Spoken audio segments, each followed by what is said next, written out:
Thank you all for being here today. Our world is changed every day by technology, and we continue to underestimate the magnitude of that change.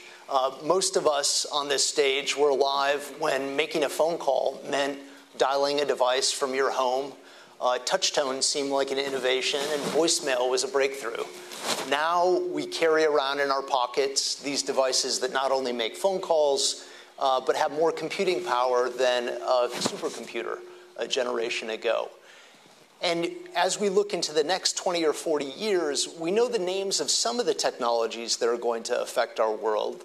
Artificial intelligence, robotics. We just had David Dwyer talk about 5G in particular, but there are many more that we don't know about, and we're struggling to understand many of these things. So today we've assembled this panel to help us understand what technologies we have ahead of us and how they're going to change our world.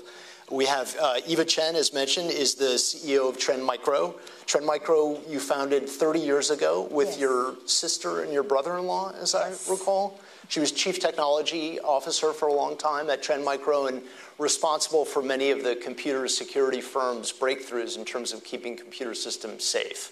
And last I checked, you were the only female CEO in the Nikkei 225. Oh, really? We need more. Yeah, we need more. Definitely need more. Next we have Yoshihiro Hidaka, President and CEO of Yamaha Motors. I took over the top job this year at Yamaha. Thank you for joining us. Yamaha was founded 131 years ago. Yeah, that's right. Including the Yamaha Music period. Yamaha Music. Ah, right. Yamaha Motors was founded, I think, in 1955. That's right. And has continued to be at the leading edge of innovation in motorcycles and motorboats and beyond. Next, we have Davide Agnelli, the CEO of IDEO here in Japan. Davide has a background in computer science and computer design.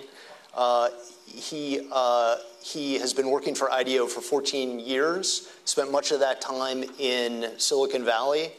And the firm, as you probably know, has helped companies like Apple with their design and innovation. And here in Japan, you work with tech companies, education companies, and also JAXA. Last but not least, we have Masahiro Kasuya, who's the founder of a robotics startup here in Japan called Meltin. He's one of the few entrepreneurs who actually didn't want to start his own company. But he got a PhD, and he came out and he was interested in how robotics were going to affect human beings, and particularly cyborg technologies. And he found nobody was doing it in the way that he wanted, so he started his own company. And now he just raised venture capital money of $16 million, and he's one of the rising stars in Japan's tech field. So to begin, if we could start with our first polling question for the audience. I'm going to ask you, and Eva, if we could start with you. We'll begin with the polling question, and the audience is going to be able to vote on this about which of these technologies will have the biggest impact in the next 3 years.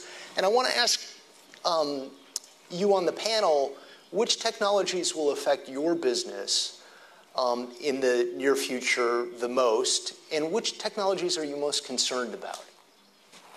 I would say AI. AI, artificial intelligence, because it actually powers all the other things, right? IoT, behind the IoT, you need to have artificial intelligence to receive so much information and analyze them. And VR, you need to have artificial intelligence to recognize things. So for our company who is doing cybersecurity, we deal with a lot of information, and therefore we are using artificial intelligence, AI, to detect in advance what is the next cyber threat would be.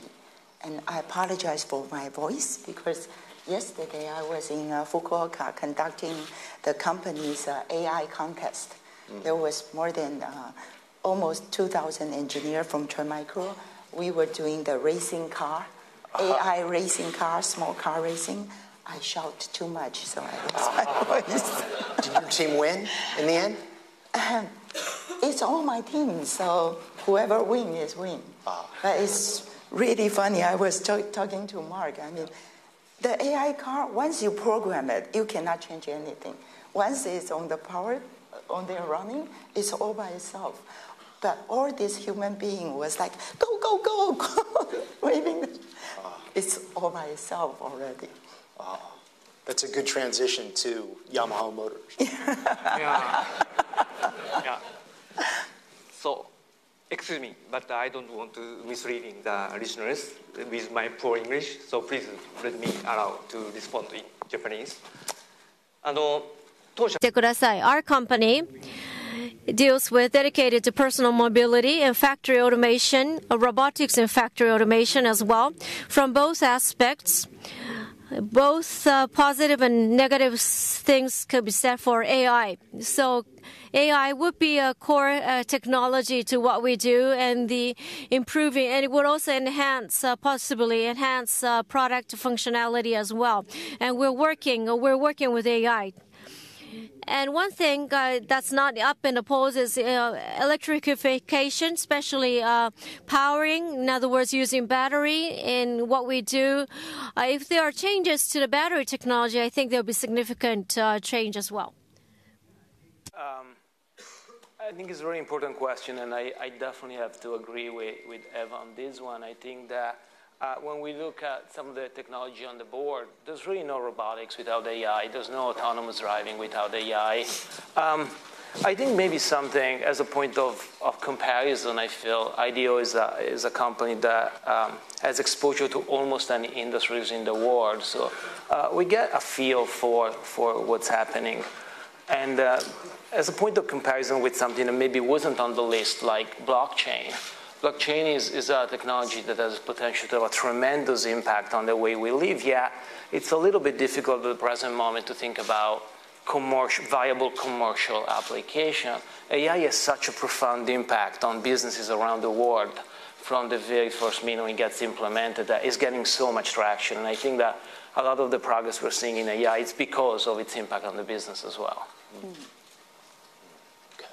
And Mark, please. Yeah, so as Peter introduced about me, we're the cyborg startup, not a robotics or artificial intelligence startup. So we're developing the cyborg technology to combine human and machine, and then open the new possibility for the humanities. So we're, those technology, VR or AI or automotive, we use all of the technologies. So I think all of the technology are important for us. So we have the two technology. One is the biosignal processing, and the other is the robotic technology. So actually, we are using the AI technology to analyze the biosignal. So we are driven by the biosignal. So the biosignal is coming from the brain and then through the nerves. And then if the signal reaches the muscle, we can move. So we can measure that biosignal and analyze, and we can translate the meaning and then send to the machine. So we don't have to press the button or see something to operate the machine. So I think it's going to open a new, the completely new market to the human society.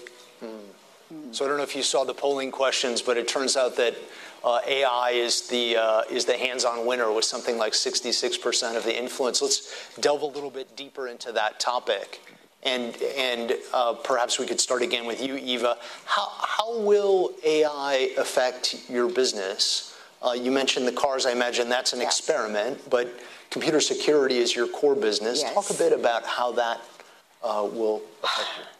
I must say, actually, our business is in the area that we need to doubt everything and need to prevent anything bad happen, right? So naturally, we see AI actually is a very dangerous technology, because in the hands of the bad guy that think badly, they can operate or this AI and do bad thing in a bigger impact, especially in the IoT or in this all connected world. If one device got compromised and then it spread the thinking, the way it think, pollute the AI modeling, then it could create a big disaster. So it's not just business continuity, it's infrastructure continuity if AI got hacked, right? So when we talked in preparation, you talked about machine-to-machine hacks, where now you can instill viruses that, in fact, will infect machine-to-machine. Right. It's just like before. The viruses, computer viruses, you can infect from machine to machine. But if you think about AI, it's another program, a big program, and it's sitting in the cloud. And if it was designed to explore the other AI model, and if it can detect the other AI model, what type of learning it gets, then it can pollute the other AI model. So it can learn and it can get smarter and smarter. Right. I think a very famous one, like Microsoft, have the chatting bot, and then people talk bad thing, like discriminated words to that bot, and in 2 weeks, it become a very bad bot, and they have to shut it down. Don't let it talk anymore, right? That's yes. How about for Yamaha? はい。うちは二輪車。We deal with two wheels and also marine systems as well as outboards as well. If there's AI in outboards and marine products, the products will become highly autonomous. And another thing we need to consider is safety for motorcycles. Of course, we don't want motorcycles to get into accidents. So AI can prevent complex causes of accidents. And furthermore, what we are producing is mobility fun products. In other words, entertainment, leisure products. The fun experience could be enhanced through AI beyond what the human capacity could go, potentially. On the other hand, regarding factory automation, robots using factory automation, in the past, it used to be simple routine jobs assigned to robots, but could be sped up and it could be more, improved in terms of efficiency. It has been done, but with AI, more complex movements, more combined movements would be possible. We have visual sensors and image recognition systems already, so it will be thinking and looking and acting done by robots, very close to humans, in other words. Yamaha Motors demonstrated a self-balancing motorcycle a few years ago. Yes. And there's talk, of course, of autonomous cars and autonomous trucks. Do we want to have autonomous motorcycles, or does that kind of defeat the purpose of riding a motorcycle? They will be difficult, but if it's self-driving technology or independent autonomous technology, or the device could recognize an owner and essentially become a pet to the owner. So I think in the end, self-driving technology for motorbikes would be possible as well in the end. But whether or not that's required by the customer base is a question, because customers, motorbike users, like the idea of operating a motorbike, riding on a motorbike, but there may be no demand, but it is possible as a technology at the minimum. Within this decade, autonomous two wheels would be possible, especially for beginners. It's unfortunate that they can't ride the bike. Their bike won't stand. We have a jargon for this, meaning that stand and collapse in Japanese. So at least if the motorbike could recognize the owner like a pet and then stand autonomously, I think that technology should happen soon. Clients and how they're confronting AI, the opportunities and the challenges. What do you see? Yeah, just one comment about something that was said before. I think the education of intelligence system is a point of kind of particular interest, and it's very difficult and it's very complicated. And I think educating anything, like anyone with children knows, it's not a simple problem.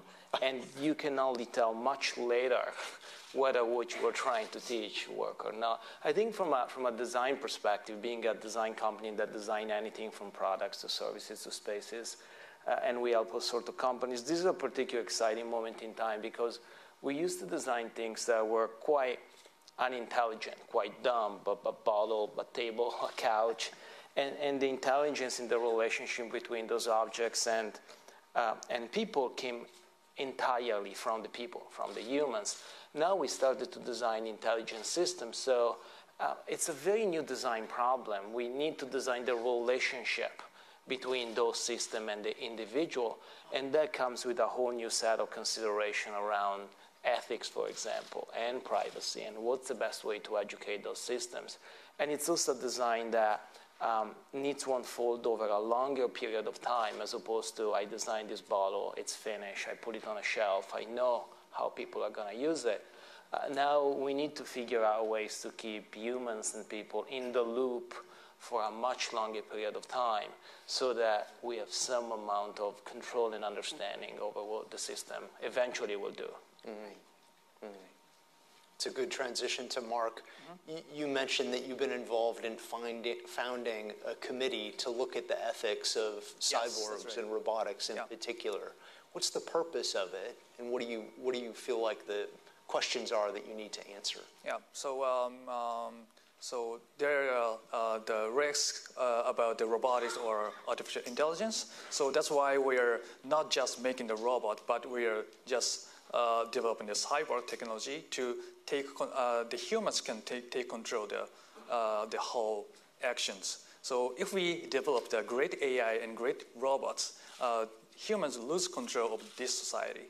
So, but that reason we are developing the cyborg technology, but the cyborg technology has the risk also. So maybe using the cyborg technology, we can choose our body configuration, or maybe we can choose our lifespan. So that is good or bad. That is, I'm just an engineer, but the only engineer has not decided such kind of thing. So we are starting the organization called Global Cyborg Committee, Global Cyborg Ethics Committee, to discuss about how the cyborg technology has to be used, including the many of the people other than the technology side. So yeah, I encourage you to join the discussion or the organization. Now this is a polling, please. Yes. Sorry. May I add one thing about the AI? Mm-hmm. I think not only the intent of using AI, which is the ethic part, a very dangerous thing is AI is very hard to debug. Once you find a bug, you don't know why this model create this result. Mm-hmm. So within our cybersecurity and our software engineering side, we are researching about how do you debug an AI model faster. Because like yesterday when we were doing, we also have the poker game, Texas Hold'em AI bot.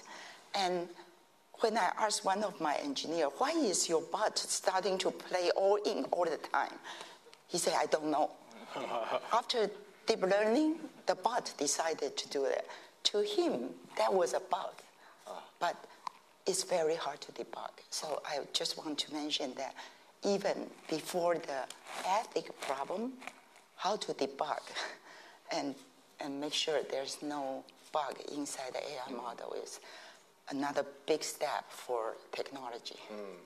Mark, this is... Yeah, so that's the one element. So there are many useful tools in recent years. So the problem is the certain amount of the thing is being the black box for the human. So there are some kind of the useful development tools, but the engineer can use that kind of tool. But inside the tool, maybe they cannot tell what's going on in the box. So that's the main problem. And if we don't deal with that problem, we will break this society.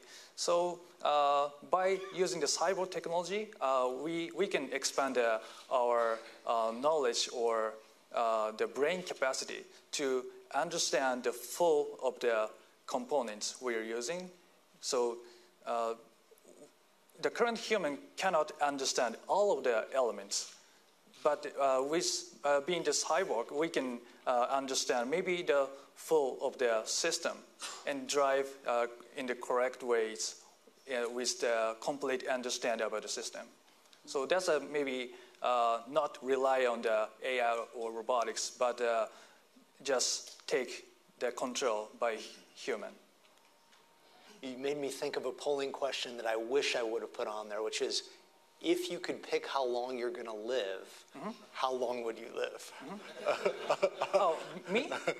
Actually, that is related to why I started this research. So I originally want to know everything about this universe. So seeing this universe is infinite. So to understand the infinite thing, maybe I need the infinite lifetime and infinite capacity of the brain. So I started to research about the cyborg technology. So the answer is the infinite.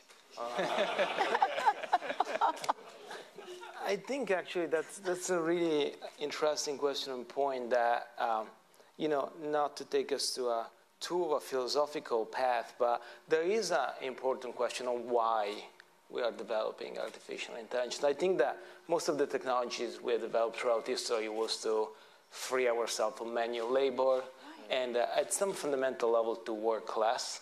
Yeah, over the last 200 years, despite many technological innovation, factory assembly lines, electricity, the computer, it seems that the amount of time that people spend working is actually been increasing. A percentage of the population in almost any country that is now part of the workforce is actually higher.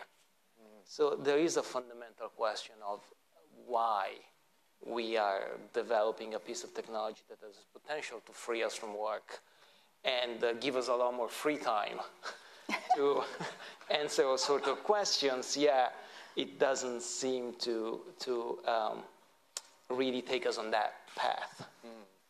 And the answer is it for the wealth, for the opportunity, for the power? Yeah, I think there is a fundamental. One of the answers seems to be that as a species we have an unlimited desire to create new things, and that has served us really, really well. But it also prevent us from maybe taking full advantage of some of the stuff we've been developing. I want to talk about the intersection of AI and jobs in particular, because there is a debate going on about the effect that AI is going to have on jobs. And the pessimists would say that AI is going to come on so quickly and eliminate so many of the repetitive tasks that you can teach a machine to learn that we will wipe out tens of millions of jobs. The China computer scientist Kai-Fu Lee just wrote a book about this very thing, and he argues that we need to prepare right now for mass job losses in the next few years. The optimists, and Davide, I'm going to come back to you because we talked about this in our preparatory discussion. The optimists say that we've been through these technology transitions before, including with electricity and the steam engine, and we will adapt the way that we have in the past. Yeah, I also think that probably many people in this room, at least some people in this room, have a job that didn't exist 20 years ago. I think a lot of the jobs that we might have in 20, 30 years are just very, very hard to imagine today. And I think, I just want to take an optimistic stance on the fact that we have been able to keep ourselves quite busy throughout history. And I don't see that changing in any significant time, at least in the short term. I think human beings can really create jobs for ourselves. If you think about it, game industry, there's no job for game, right? But now gaming industry, such a big industry, right? So I think one thing AI should never replace is what people really enjoy doing, such as riding my motorcycle. I think that stupid thing to use AI is to, for instance, playing the Go game, hey, we design Go game for human being to improve ourselves, to enjoy the game. Why let the machine enjoy, right? So I think a good way, and with that is more optimistic. My company's chairman actually reused that Go game bot, and we tune it down, and it become the teaching Go game robot, and used in the primary school, which is a much better way of using AI, rather than that a bit human being and human so frustrated don't want to play Go game anymore. And Hidaka-san, you have a quite large workforce. You have manufacturing. Yeah. How do you see the intersection of AI and drones? AI がですね、すべての人 Well, so AI, whether that can be replaced, all the things, all the jobs, I still doubt whether it can do that. But 100 years' time or 200 years' time, what's going to happen?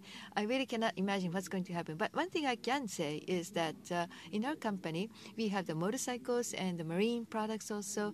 But we are not just doing the machine functions, but we are having the human interface. How can there be a human interface with the sensitivity, emotions of the humans? So what kind of a cool design would be there on the motorcycle? And when we touch the throat, what kind of a sense do we have? So the movement of the motorcycle, how can that match the sensitivity of the humans? So that we had taken very seriously. So as the usage of AI, so the sensitivity of the humans should be more motivated by AI. So in the control, so we can feel more coolness or more sensing of fun emotions. So like a fun pet, if the machine can come to us.